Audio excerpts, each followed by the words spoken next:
AP హోంమంత్రి బంగళపూడి అనితపై deputy CM Pawan Kalyan ప్రశంసలు కురిపించారు. విపత్కర పరిస్థితుల్లో ఏపీ హోంమంత్రి బంగళపూడి అనిత బాధ్యతల నిర్వహణ అభినందనీయమంటూ కొనియాడారు. సింహాచలం ఆలయంలో గోడ కూలి 7 భక్తులు చనిపోయిన సంగతి తెలిసిందే.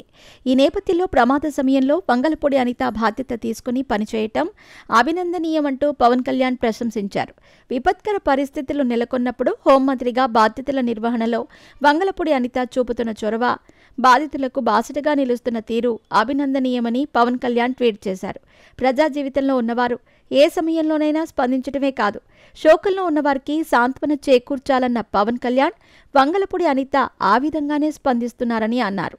సింహాచలం దుర్ఘటన విషయం తెలియగానే తెల్లవారుజామున 3 గంటలకే ఘటనాస్థలికి చేరుకుని పరిస్థితులు సమీక్షిస్తూ అధికారులకు దిశానిర్దేశం చేశారని పవన్ కళ్యాణ్ వివరించారు.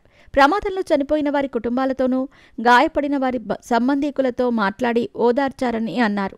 ఇటీవల పహల్గామ్ ఉగ్రదాడిలో మరణించిన చంద్రమౌళి కుటుంబానికి కూడా వెన్నంటి ఉండి మనోధైర్యం ఇచ్చారని అన్నారు.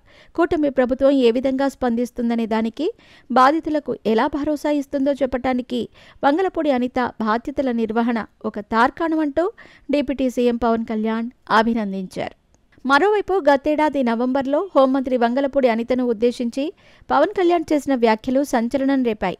పిఠాపురం పర్యటనలో భాగంగా మాట్లాడిన పవన్ కళ్యాణ్ ఏపీలో శాంతి భద్రతలపైన హోంశాఖ గురించి కీలక వ్యాఖ్యలు చేశారు. అప్పట్లో చిన్నారులు, మహిళలపై అఘాయిత్యాలు, అత్యాచారాల నేపథ్యంలో ఎమోషనల్ అయిన పవన్ కళ్యాణ్ తాను హోంమంత్రిని అయితే రాష్ట్రంలో పరిస్థితులు వేరేగా ఉంటాయంటూ సంచలన వ్యాఖ్యలు చేశారు. జరుగుతున్న ఘటనలకు హోంమంత్రి అనిత బాధ్యత తీసుకోవాలని, హోంశాఖపై రివ్యూ చేయాలని సూచించారు. పరిస్థితులు ఇలాగే ఉంటే తాను హోంమంత్రిగా బాధ్యతలు తీసుకోవాల్సి వస్తుందంటూ అప్పట్లో పవన్ కళ్యాణ్ చేసిన వ్యాఖ్యలు తీవ్ర చర్చనీయాంశమయ్యాయి. తాజాగా బంగళపూడి అనిత పనితీరును పవన్ కళ్యాణ్ ప్రశంసించటం విశేషం.